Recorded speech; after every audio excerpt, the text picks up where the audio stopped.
لیکن اصل نقطہ اسی میں پنہاں ہے کہ ہمارے نچلے جسموں کو مفلوج کر دیا گیا ہے۔ اس کا مطلب ہے کہ ٹانگوں کی حرکت سے کوئی کام لیا جا سکتا ہے؟ عمران نے کہا، او سب سے نچلے راٹ کے درمیان جوڑ ہے، 1 منٹ۔ اچانک جولیا کی آواز سنائی دی اور اس کے ساتھ ہی کٹک کی آواز سنائی دی اور وہ سب چونک پڑے، کیونکہ جولیا کی ٹانگوں کے سامنے موجود 3 راڈز غائب ہو گئے تھے، باقی راڈز موجود تھے۔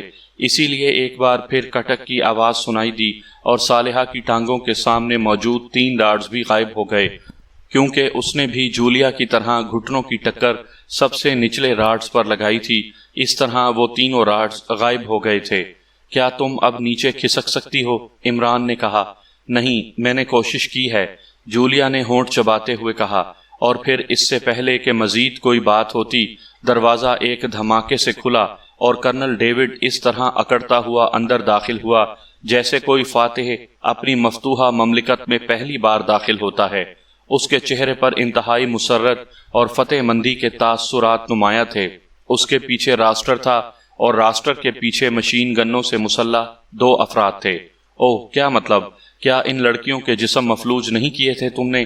راسٹر نے کرسی کے قریب پہنچتے ہی مڑ کر اپنے پیچھے آنے والے دونوں مسلح آدمیوں میں سے ایک سے مخاطب ہو کر کہا، کیا ہوا ہے؟ کرنل ڈیوڈ نے بے اختیار اچھل کر پوچھا۔ اس کے چہرے پر موجود اطمینان اور فتح مندی کا تاثر یک لخت غائب ہو گیا تھا، بلکہ اس کی جگہ پریشانی اور الجھن نے لے لی تھی۔ او باس، ایسی کوئی بات نہیں ہے، یہ خصوصی ساخت کی کرسیاں ہیں۔ ان کے راڈز کے 2 سیٹ ہیں، جن میں سے ایک سیٹ ٹانگوں کے سامنے ہے، جبکہ دوسرا سیٹ اوپر والے جسم کے گرد ہوتا ہے۔ نیچے والا سیٹ یہاں سے آپریٹ کیا جاتا ہے، جبکہ اوپر والا بڑا سیٹ یہاں سے نہیں بلکہ آپریشن روم سے آپریٹ ہوتا ہے۔ اس لیے عام لوگوں کے لیے تو مجھے کبھی ان کے بارے میں کوئی خدشہ محسوس نہیں ہوتا تھا، لیکن عمران اور اس کے ساتھی بہرحال عام ایجنٹ نہیں ہیں، اس لیے میں نے اس خیال کے تحت کہ کہیں یہ نیچے والے سیٹ کو آپریٹ نہ کر لیں، ان کے نچلے جسموں کو مفلوج کر دینے والے انجیکشن لگوا دیے تھے، تاکہ یہ کسی طرح بھی ہمارے خلاف کوئی حرکت نہ کر سکیں۔ شاید ان دونوں لڑکیوں کے نصف جسموں کو مفلوج نہیں کیا گیا، اس لیے انہوں نے گھٹنوں کی ضرب سے ٹانگوں کے سامنے والے سیٹ کو آپریٹ کر لیا ہے۔ میں نے چیک کر لیا تھا کہ ان کی ٹانگوں کے سامنے والے سیٹ غائب ہیں، اس لیے میں نے ٹونی سے پوچھا تھا، کیونکہ انجیکشن اس نے ہی لگائے تھے۔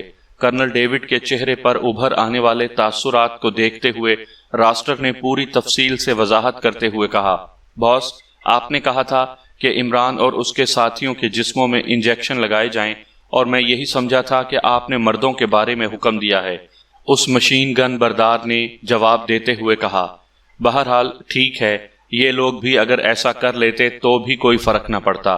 راسٹر نے مسکراتے ہوئے کہا، کیوں فرق نہ پڑتا؟ کم از کم ہم مرتے ہوئے ایڑیاں تو رگڑ لیتے، اب تو ہم اس لطف سے بھی مرحوم ہو گئے ہیں۔ عمران نے منہ بناتے ہوئے کہا تو کرنل ڈیوڈ اور راسٹر دونوں چونک کر عمران کی طرف دیکھنے لگے۔ تو تم نے کیا سمجھ لیا تھا کہ تم ہمیشہ فاتح رہو گے؟ اب دیکھو، آخرکار ہم نے تمہیں تسخیر کر لیا ہے نا؟ کرنل ڈیوڈ نے انتہائی فاتحانہ لہجے میں کہا۔ تم نے ہمارا سراغ کیسے لگا لیا؟ عمران نے مسکراتے ہوئے کہا۔ یہ کام راسٹر کا ہے، کرنل ڈیوڈ نے کہا۔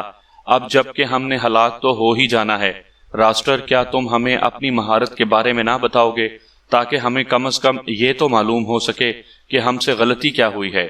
عمران نے اس بار راسٹر سے مخاطب ہو کر کہا، ایسا باس کی ذہانت کی وجہ سے ہوا ہے۔ راسٹر نے مسکراتے ہوئے کہا۔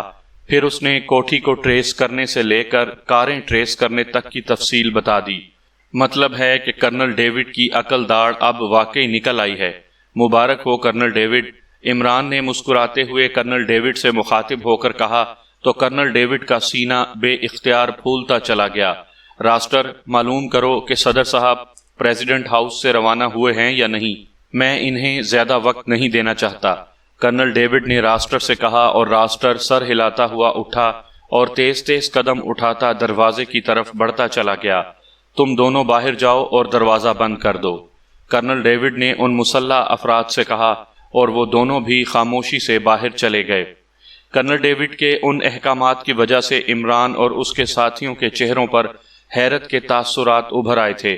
سنو عمران، اگر تم وعدہ کرو کہ تم جیوس چینل کے لارڈ بوفمین کا خاتمہ کر دو گے تو میں تمہیں رہا کر سکتا ہوں۔ بولو، جواب دو۔ کرنل ڈیوڈ نے کہا، وعدے کی ضرورت ہی نہیں ہے، اس نے بہرحال ہلاک ہونا ہے۔ عمران نے جواب دیا، مطلب ہے کہ تم وعدہ نہیں کرنا چاہتے؟ اوکے ٹھیک ہے، پھر تمہیں خود ہلاک ہونا ہوگا۔ کرنل ڈیوڈ نے کہا، تم مجھے کیسے رہا کر سکتے ہو؟ اب تو ایسا ہونا ناممکن ہے، جبکہ تم نے صدر کو بھی یہاں بلوا لیا ہے۔ عمران نے کہا، یہ مجھ پر چھوڑ دو، تم اپنی بات کرو۔ کرنل ڈیوڈ نے کہا، سوری کرنل ڈیوڈ، میں تم جیسے لوگوں سے بھیک مانگ کر رہائی نہیں چاہتا۔ اگر اللہ تعالیٰ نے میری زندگی بچانی ہے تو پھر وہ خود ہی کوئی نہ کوئی سبب بنا دے گا، اور اگر میری موت آ گئی ہے تو پھر تم بھی مجھے نہیں بچا سکتے۔ عمران نے منہ بناتے ہوئے جواب دیا، تم واقعی عمران ہو، اب مجھے یقین آ گیا ہے۔ میں نے آخری ٹیسٹ کے طور پر یہ بات کی تھی، اگر تم رضامند ہو جاتے تو پھر میں سمجھ جاتا کہ تم جو کوئی بھی ہو بہرحال عمران نہیں ہو سکتے۔ کرنل ڈیوڈ نے کہا تو عمران بے اختیار مسکرا دیا، اور پھر اس سے پہلے کہ مزید کوئی بات ہوتی راسٹر اندر داخل ہوا۔ باس، صدر صاحب وہاں سے روانہ ہو چکے ہیں، راسٹر نے اندر آ کر کہا۔ پھر ہمیں ان کا استقبال گیٹ پر کرنا ہوگا۔ کیا تم پوری طرح مطمئن ہو کہ یہ لوگ رہا تو نہیں ہو جائیں گے؟ کرنل ڈیوڈ نے اٹھتے ہوئے کہا، یس باس، یہ چاہے کچھ بھی کر لیں، یہ رہا نہیں ہو سکتے۔ راسٹر نے انتہائی یقین بھرے لہجے میں کہا، اور کرنل ڈیوڈ سر ہلاتا ہوا مڑا اور تیز تیز قدم اٹھاتا دروازے کی طرف بڑھ گیا۔ جیسے ہی ہال کا دروازہ بند ہوا، اسی لمحے کھٹاک کی آواز سنائی دی، اور اس کے ساتھ ہی نہ صرف جولیا کے جسم کے گرد موجود راڈز غائب ہو چکے تھے، بلکہ اس کی کلائیوں کے گرد موجود راڈز بھی غائب ہو گئے تھے، اور اس کے ساتھ ہی جولیا اٹھ کر کھڑی ہو گئی۔ یہ کیسے ہو گیا؟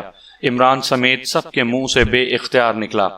بعد میں بتاؤں گی، جولیا نے کہا، اور اس کے ساتھ ہی وہ تیزی سے صالحہ کی کرسی کی طرف بڑھی، اور چند لمحوں بعد صالحہ کے جسم اور بازوؤں کے گرد موجود راڈز بھی کھٹاک کھٹاک کی آوازوں کے ساتھ ہی غائب ہو گئے۔ صالحہ سنو، ہم نے صدر کو اس انداز میں یرغمال بنانا ہے کہ یہ لوگ مجبور ہو کر نہ صرف عمران اور دوسرے ساتھیوں کو ٹھیک کر کے انہیں آزاد کرنے پر مجبور ہو جائیں، بلکہ ہمیں یہاں سے صحیح سلامت باہر نکالنے کے لیے بھی مجبور ہو جائیں۔ جولیا نے صالحہ سے مخاطب ہو کر کہا، ارے ہمارے راڈز تو غائب کر دو تاکہ مرنے سے پہلے ہم ہاتھ اٹھا کر دعا تو مانگ سکیں۔ عمران نے کہا، اور جولیا بجلی کی سی تیزی سے عمران کی طرف مڑی۔ اس نے عمران کی کرسی کے دائیں پیر کی اندرونی سائیڈ میں اپنی جوتی کی نوک ڈالی، اور چند لمحوں بعد کھٹاک کھٹاک کی آوازوں کے ساتھ ہی عمران کی ٹانگوں کے سامنے موجود راڈز کے علاوہ ہاتھوں کے گرد اور باقی جسم کے گرد موجود راڈز وہ بھی غائب ہو گئے، جبکہ جولیا نے جھک کر ٹانگوں کے سامنے سب سے نچلے راڈ پر ہاتھ مارا تو کھٹاک کی آواز کے ساتھ ہی ٹانگوں کے سامنے والے راڈز بھی غائب ہو گئے۔ کیا آپریشنل ورکر باہر تھا؟ عمران نے کہا، ہاں، جب اس راسٹر نے بتایا کہ اوپر والے راڈز کو آپریشنل سسٹم سے آپریٹ کیا جاتا ہے تو میں اس کا سسٹم سمجھ گئی تھی، جولیا نے کہا، اور تیزی سے ساتھ بیٹھے ہوئے صفدر کی طرف مڑ گئی، جبکہ صالحہ نے دروازے کو اندر سے چٹخنی لگائی اور پھر وہ بھی جولیا کی طرف بڑھی۔ جولیا نے اسے بتا دیا کہ اس نے کیا کرنا ہے، اس لیے وہ دوسرے ساتھیوں کو آزاد کرانے میں جولیا کی مدد کرنے لگی۔ وہ دونوں چونکہ انتہائی تیزی سے کام کر رہی تھیں، اس لیے تھوڑی ہی دیر بعد ان کے سارے ساتھی راڈز کی گرفت سے آزاد ہو چکے تھے، لیکن اس کے باوجود وہ کرسیوں پر بیٹھنے پر مجبور تھے کیونکہ ان کے نچلے جسم بے حس و حرکت تھے۔ جولیا، تمہارے بالوں میں پن موجود ہے، اس کے تیز کونے سے میری پنڈلی پر زخم ڈال کر خون نکالو، جلدی کرو۔ عمران نے کہا تو جولیا نے بغیر کچھ پوچھے بجلی کی سی تیزی سے اس کی ہدایت پر عمل کیا، تو عمران کی دونوں ٹانگوں میں حرکت کے تاثرات نمودار ہونے شروع ہو گئے، اور اب تو جولیا نے ایک ایک کر کے باقی تمام ساتھیوں کے ساتھ بھی یہی کارروائی کی، اور پھر سب سے پہلے عمران اٹھ کر کھڑا ہو گیا۔ ایک لمحے کے لیے وہ لڑکھڑایا، لیکن پھر وہ سنبھل گیا۔ چند لمحوں بعد باقی ساتھی بھی اسی انداز میں کھڑے ہو گئے، اور دیکھتے دیکھتے وہ سب باقاعدہ حرکت کرنے کے قابل ہو گئے۔ آؤ، ہمیں یہاں سے نکلنا ہے، آؤ، عمران نے کہا، اور تیزی سے اس کمرے کی شمالی دیوار کی طرف بڑھ گیا۔ اس نے دیوار کے کونے میں موجود ذرا سے ابھار پر اپنے بوٹ کی ٹو ماری تو سرر کی آواز کے ساتھ ہی دیوار درمیان سے غائب ہو گئی۔ اب دوسری طرف ایک راہداری نظر آ رہی تھی۔ آ جاؤ، جلدی کرو، عمران نے کہا، اور تیزی سے اندر داخل ہوا۔ اس کے پیچھے باقی ساتھی بھی اندر داخل ہوئے تو عمران نے مڑ کر ایک بار پھر ابھار پر بوٹ کی ٹو ماری تو سرر کی آواز کے ساتھ ہی دیوار دوبارہ برابر ہو گئی۔ آؤ، عمران نے کہا اور دوڑتا ہوا آگے بڑھتا چلا گیا۔ راہداری کا اختتام ایک سٹور نما کمرے میں ہوا۔ عمران نے یہاں بھی اس کے فرش کا ایک حصہ کسی صندوق کے ڈھکن کی طرح اٹھایا اور نیچے جاتی ہوئی سیڑھیاں اترنے لگا۔ اس کے ساتھی بھی اس کے پیچھے تھے۔ ان سب کی سیڑھیاں اترنے کے بعد عمران نے مڑ کر آخری سیڑھی کے درمیان میں زور سے پیر مارا تو اوپر فرش برابر ہو گیا۔ اب وہ ایک طویل سرنگ میں دوڑتے ہوئے آگے بڑھے چلے جا رہے تھے۔ عمران، جولیا نے کہا، خاموش رہو۔ عمران نے غراتے ہوئے کہا تو جولیا بے اختیار ہونٹ بھینچ کر خاموش ہو گئی۔ اس طویل سرنگ کا اختتام ایک بند کمرے میں ہوا جس میں نہ کوئی دروازہ تھا، نہ کوئی کھڑکی اور نہ ہی روشن دان۔ عمران اس کمرے میں پہنچتے ہی پیروں کے بل اکڑوں ایک دیوار کی جڑ میں بیٹھ گیا، جبکہ باقی ساتھی حیرت بھری نظروں سے اسے وہاں بیٹھا دیکھ رہے تھے۔ عمران نے دیوار کی جڑ میں دائیں بائیں اپنا ہاتھ مارا تو دوسرے لمحے ایک بار پھر سرر کی آواز سنائی دی اور دیوار درمیان سے کھل کر سائیڈوں میں ہو گئی۔ دوسری طرف ایک اور کمرہ تھا اور وہ سب اس کمرے میں پہنچ گئے۔ ان سب کے چہروں پر انتہائی حیرت کے تاثرات نمایاں تھے، کیونکہ یہ کمرہ اسلحے کا سٹور تھا اور پہلے کمرے کی طرح چاروں طرف سے بند تھا۔ عمران تیزی سے ایک بند پیٹی کی طرف بڑھا۔ اس نے اسے کھولا اور اس کے ساتھ ہی اس کے چہرے پر ہلکی سی مسکراہٹ تیرنے لگی۔ اس نے اس کے اندر سے ایک انتہائی طاقتور بم نکالا اور اسے مخصوص انداز میں آپریٹ کر کے اس نے اسے واپس پیٹی میں رکھ دیا۔ اس کے ساتھ ہی وہ مڑا اور اس کمرے کے ایک کونے میں اس نے ایک بار پھر دیوار کی جڑ میں پیر مارا تو سرر کی آواز کے ساتھ ہی دیوار درمیان سے کھل گئی۔ دوسری طرف سڑک تھی جس پر ٹریفک رواں دواں تھی۔ آؤ، عمران نے کہا اور باہر آ گیا۔ چند لمحوں بعد اس کے باقی ساتھی بھی باہر آ گئے تھے اور عمران نے مڑ کر دیوار کے ایک پتھر کو دبایا تو دیوار دوبارہ برابر ہو گئی۔ ہاں، اب تم بات کر سکتی ہو، عمران نے مسکراتے ہوئے کہا۔ تمہیں ان خفیہ راستوں کا علم کیسے ہوا ہے؟ جولیا نے انتہائی حیرت بھرے لہجے میں کہا۔ GP5 کے اس ہیڈ کوارٹر کا اصل نقشہ میرے ہاتھ لگ گیا تھا، اس لیے میں اس ہیڈ کوارٹر کے ہر رستے سے واقف ہوں، عمران نے جواب دیتے ہوئے کہا۔ کیا یہ ٹائم بم تھا جسے آپ نے آپریٹ کیا تھا؟ صفدر نے کہا۔ ہاں، کرنل ڈیوڈ اور راسٹر کو کچھ نہ کچھ سزا دینا ضروری تھا، عمران نے جواب دیتے ہوئے کہا، اور وہ سب اب تیزی سے آگے بڑھے چلے جا رہے تھے۔ اب ہم نے کہاں جانا ہے؟ صفدر نے کہا۔ اب ریڈ ایگل کو کال کرنا پڑے گا، اور کوئی صورت نہیں رہی، عمران نے کہا اور سائٹ پر موجود پبلک فون بوتھ کی طرف بڑھتا چلا گیا۔ اس نے فون بوتھ میں داخل ہو کر کوٹ کی ایک چھوٹی جیب سے کارڈ نکالا اور پھر اس کارڈ کو اس نے فون باکس کے مخصوص خانے میں ڈال کر دبایا تو فون باکس پر سبز رنگ کا بلب جل اٹھا۔ عمران نے ہک سے رسیور اٹھایا اور تیزی سے نمبر پریس کرنے شروع کر دیے۔ ڈارجنگ کلب، ایک چیختی ہوئی مردانہ آواز سنائی دی۔ ٹمبکٹو بول رہا ہوں، بیکر سے بات کراؤ، میں اسے لاسٹ وارننگ دینا چاہتا ہوں، عمران نے بدلے ہوئے لہجے میں کہا۔ بیکر موجود نہیں ہے، دوسری طرف سے کہا گیا اور اس کے ساتھ ہی رابطہ ختم ہو گیا تو عمران نے رسیور ہک سے لٹکا دیا اور ایسا کرتے ہی سبز رنگ کا بلب بجھ گیا۔ عمران نے کارڈ کو مزید دبایا تو سبز رنگ کا بلب ایک بار پھر جل اٹھا اور عمران نے رسیور ہک سے اٹھا کر ایک بار پھر وہی نمبر پریس کر دیے۔ ڈارجنگ کلب، وہی چیختی ہوئی آواز سنائی دی۔ ٹمبکٹو بول رہا ہوں، کیا بیکر آ گیا ہے؟ عمران نے کہا۔ ہاں، لیکن وہ دوسرے نمبر پر ہے، دوسری طرف سے کہا گیا اور اس کے ساتھ ہی ایک نمبر بتا دیا گیا تو عمران نے رسیور ایک بار پھر ہک سے لٹکایا تو سبز رنگ کا بلب بجھ گیا۔ عمران نے کارڈ کو مزید دبایا تو سبز رنگ کا بلب ایک بار پھر جل اٹھا تو عمران نے رسیور ہک سے علیحدہ کیا اور اس آدمی کا بتایا ہوا نمبر پریس کر دیا۔ بیکر بول رہا ہوں، ایک بھاری سی آواز سنائی دی۔ ٹمبکٹو بول رہا ہوں، عمران نے کہا۔ او، آپ کہاں سے بول رہے ہیں؟ دوسری طرف سے چونک کر کہا گیا۔ پبلک فون بوتھ سے، عمران نے جواب دیا۔ اچھا ٹھیک ہے، کیا چاہیے؟ دوسری طرف سے کہا گیا۔ خصوصی اسلحہ، عمران نے جواب دیا۔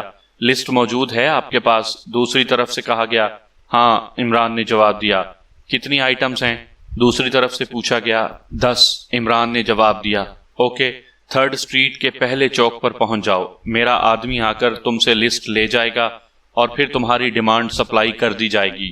دوسری طرف سے کہا گیا اور اس کے ساتھ ہی رابطہ ختم ہو گیا تو عمران نے رسیور ایک بار پھر ہک سے لٹکایا، کارڈ نکال کر دوبارہ کوٹ کی اسی اندرونی چھوٹی جیب میں ڈالا اور پبلک فون بوتھ سے باہر آ گیا۔ اس کے ساتھی ادھر ادھر ہو چکے تھے۔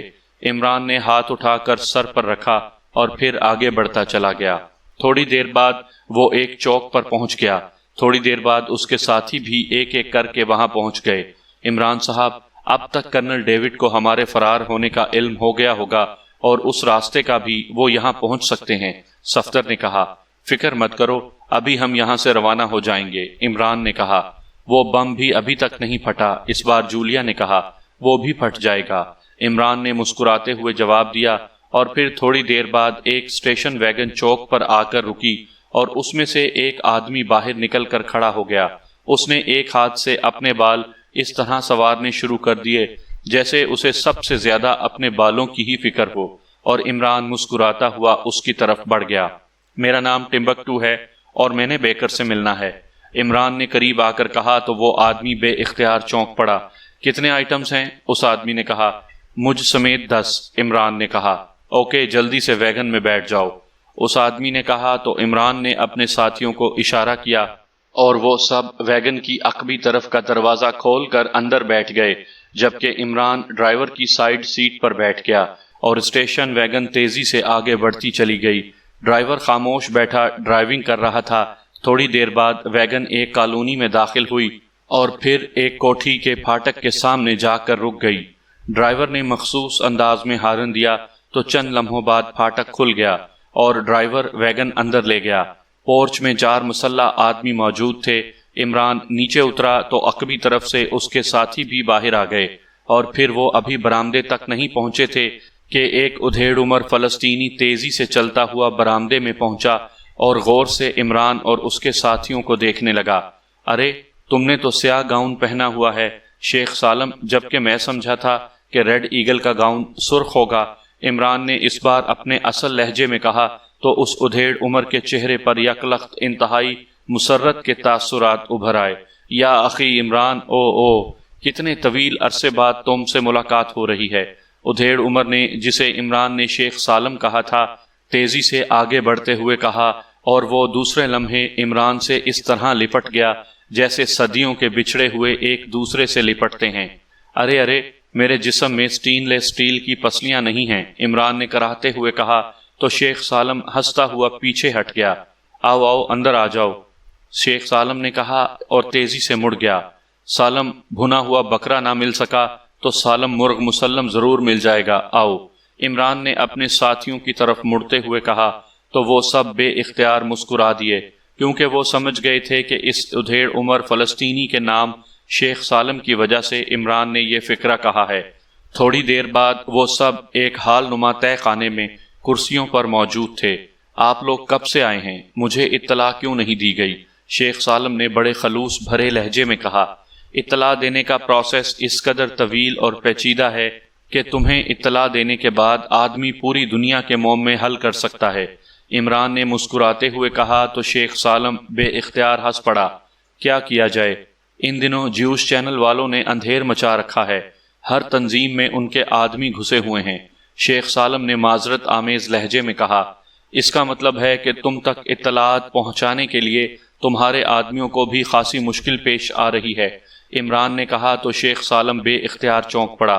کیا مطلب؟ شیخ سالم نے کہا، جیوش چینل کا ہیڈ کوارٹر تباہ ہو چکا ہے، اور میرا خیال ہے کہ اب تک GP5 کا پورا ہیڈ کوارٹر تو نہیں، آدھے سے زیادہ بہرحال لازماً تباہ ہو چکا ہوگا، لیکن تمہیں کسی بات کی خبر ہی نہیں، عمران نے مسکراتے ہوئے کہا تو شیخ سالم کے چہرے پر شدید حیرت کے تاثرات ابھر آئے۔ تو جیوش چینل کے ہیڈ کوارٹر کو تم لوگوں نے تباہ کیا ہے؟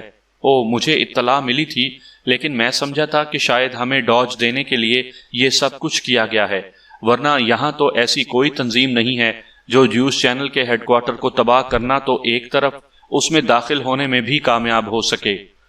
تو یہ آپ لوگ تھے، شیخ سالم نے انتہائی تحسین آمیز لہجے میں کہا، اور پھر اس سے پہلے مزید کوئی بات ہوتی، میز پر پڑے ہوئے فون کی گھنٹی بج اٹھی اور اسی لمحے ایک آدمی ٹرے اٹھائے اندر داخل ہوا۔ ٹرے میں مشروبات کے گلاس موجود تھے، اس نے ایک ایک گلاس سب کے سامنے رکھا اور خاموشی سے واپس چلا گیا۔ جبکہ شیخ سالم رسیور اٹھائے دوسری طرف سے بولنے والے کی بات خاموشی سے سن رہا تھا۔ ہاں، مجھے اطلاع مل گئی ہے، لیکن کاش صدر اور کرنل ڈیوڈ بھی ہلاک ہو جاتے۔ بہرحال ٹھیک ہے، شیخ سالم نے کہا اور رسیور رکھ دیا۔ کتنا نقصان ہوا ہے؟ عمران نے مسکراتے ہوئے کہا، آپ لوگ واقعی حیرت انگیز انداز میں کام کرتے ہیں، اور جب بھی آپ کوئی مشکل کام کرتے ہیں ہم سوچتے ہی رہ جاتے ہیں کہ یہ سب کچھ آپ نے کیسے کیا ہوگا۔ بہرحال GP5 کے ہیڈ کوارٹر کا کافی بڑا حصہ اچانک خوفناک دھماکوں سے تباہ ہو گیا ہے، اور ان دھماکوں سے چند لمحے پہلے اسرائیل کے صدر ہیڈ کوارٹر کا دورہ کر کے واپس گئے ہیں۔ اگر وہ کچھ دیر اور وہاں رہتے تو وہ بھی ہلاک ہو سکتے تھے۔ کرنل ڈیوڈ بھی بچ گیا ہے، کیونکہ وہ اسرائیل کے صدر کو سی آف کرنے کے فوری بعد کار پر بیٹھ کر کہیں چلا گیا تھا۔ شیخ سالم نے تفصیل بتاتے ہوئے کہا۔ اس کے نائب راسٹر کے بارے میں کوئی اطلاع ملی ہے؟ عمران نے کہا۔ نہیں، کیا معلوم کرنا ہے؟ شیخ سالم نے چونک کر پوچھا۔ ہاں، عمران نے کہا تو شیخ سالم نے رسیور اٹھایا اور نمبر پریس کرنے شروع کر دیے۔ ڈبل ایس بول رہا ہوں، GP5 کے راسٹر کے بارے میں معلوم کر کے مجھے اطلاع دو، شیخ سالم نے کہا اور رسیور رکھ دیا۔ ہاں، اب آپ بتائیں کہ میں کیا خدمت کر سکتا ہوں؟ شیخ سالم نے کہا، ہم نے آپ تک اپنی سی طویل کوششیں کی ہیں، لیکن جہاں بھی ہم نے کوئی رہائش گاہ حاصل کی ہے یا کاریں حاصل کی ہیں ان کو کسی نہ کسی انداز میں ٹریس کر لیا گیا ہے، اور اب جب کہ GP5 کا ہیڈ کوارٹر تباہ ہو گیا ہے تو اب پورے تل ابیب میں ہمیں انتہائی سرگرمی سے تلاش کیا جائے گا، اور لازماً ان کے ذہنوں میں یہ بات بھی ہوگی کہ ہم کسی نہ کسی فلسطینی تنظیم کا تعاون حاصل کریں گے۔ اس لیے وہ تمام فلسطینی تنظیموں اور گروپس کو چیک کریں گے، اور اس چیکنگ میں لامحالہ ریڈ ایگل بھی آئے گا۔ اس لیے تم بتاؤ کہ کیا تم اس چیکنگ سے ماورا کوئی انتظام کر سکتے ہو؟ اسلحہ، کاریں اور رہائش گاہ کا انتظام؟ عمران نے کہا تو شیخ سالم نے ایک طویل سانس لیا۔ ریڈ ایگل کو چیک نہیں کیا جا سکتا، یہ بات حتمی ہے، کیونکہ میں ہر لمحے مشکوک افراد کو ٹریس کرتا رہتا ہوں، اور ہم نے ایسا نیٹ ورک قائم کر رکھا ہے کہ مشکوک آدمی ایک لمحے میں ٹریس ہو جاتا ہے۔ اب تک میں 4 ایجنٹوں کو ٹریس کر کے نہ صرف انہیں ختم کر چکا ہوں بلکہ ان سے وابستہ کئی اور افراد بھی ختم ہو چکے ہیں۔ اس لیے ان باتوں سے آپ بے فکر رہیں۔ باقی رہی رہائش گاہ، اسلحہ اور کاروں کی بات، تو یہ ہمارے لیے انتہائی معمولی بات ہے۔ اس کے علاوہ کوئی اور کام بتائیں، شیخ سالم نے کہا، اور پھر اس سے پہلے کہ مزید کوئی بات ہوتی فون کی گھنٹی بج اٹھی اور شیخ سالم نے ہاتھ بڑھا کر رسیور اٹھا لیا۔ ڈبل ایس بول رہا ہوں، شیخ سالم نے کہا، اور پھر دوسری طرف سے بات سن کر اس نے اوکے کہہ کر رسیور رکھ دیا۔ راسٹر شدید زخمی ہے اور ہسپتال میں ہے، اس کا آپریشن ہو رہا ہے، شیخ سالم نے عمران کی طرف دیکھتے ہوئے کہا، اور عمران نے اس بات میں سر ہلا دیا۔ پرنس، آپ کا ٹارگٹ اس بار کیا ہے؟ شیخ سالم نے کہا، ہمارا ٹارگٹ ایرو میزائل لیبارٹری کو تباہ کرنا ہے۔ عمران نے جواب دیا تو شیخ سالم کے چہرے پر انتہائی حیرت کے تاثرات ابھر آئے۔ ایرو میزائل لیبارٹری یہ کہاں ہے؟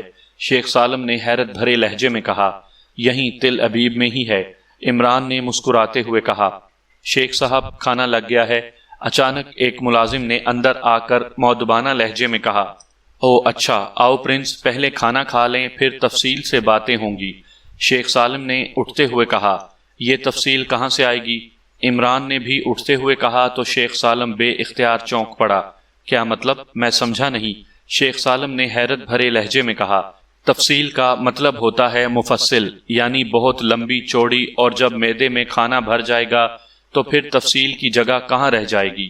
عمران نے مسکراتے ہوئے کہا، اسی لیے تو کہہ رہا ہوں کہ وہ بھی باہر آ جائے گی، شیخ سالم نے جواب دیا، اور اس بار عمران بے اختیار کھل کھلا کر ہنس پڑا۔ اس کے ساتھی بھی شیخ سالم کے اس خوبصورت جواب پر بے اختیار ہنس پڑے تھے۔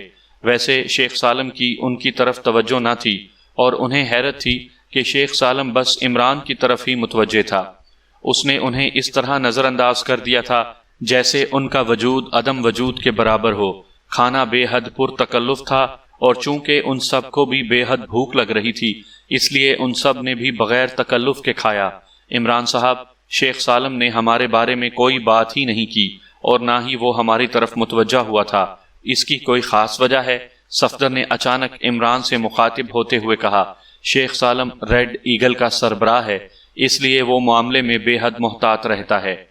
اس نے دانستہ تم سب کے بارے میں اس لیے بات نہیں کی کہ میں نے بھی تمہارا تفصیلی تعارف نہیں کرایا۔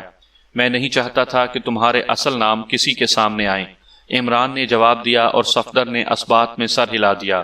کھانا کھانے کے بعد وہ سب ایک بار پھر سٹنگ روم میں پہنچ گئے اور وہاں انہیں قہوہ پیش کیا گیا جو بے حد لذیذ تھا۔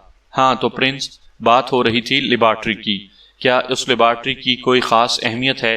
مجھے تو اس بارے میں کوئی علم ہی نہیں ہے، شیخ سالم نے کہا، اور عمران نے اسے تفصیل سے بتا دیا کہ ایرو میزائل کا اصل فارمولہ پاک ایشیائی سائنسدان کا تھا جسے اسرائیل نے ایکریمیا سے اغوا کیا اور پھر یہاں لیبارٹری بنا لی، لیکن وہ سائنسدان یہاں سے فرار ہو کر پاک ایشیا پہنچ گیا اور پھر وہاں شوگران کی مدد سے ایرو میزائل کی لیبارٹری قائم کی گئی۔ اسرائیل نے غیر متعلق تنظیموں کی مدد سے پاک ایشیا کی یہ لیبارٹری تباہ کرنے کی سازش کی، لیکن پاک ایشیا سیکرٹ سروس نے اسے تباہ ہونے سے بچا لیا۔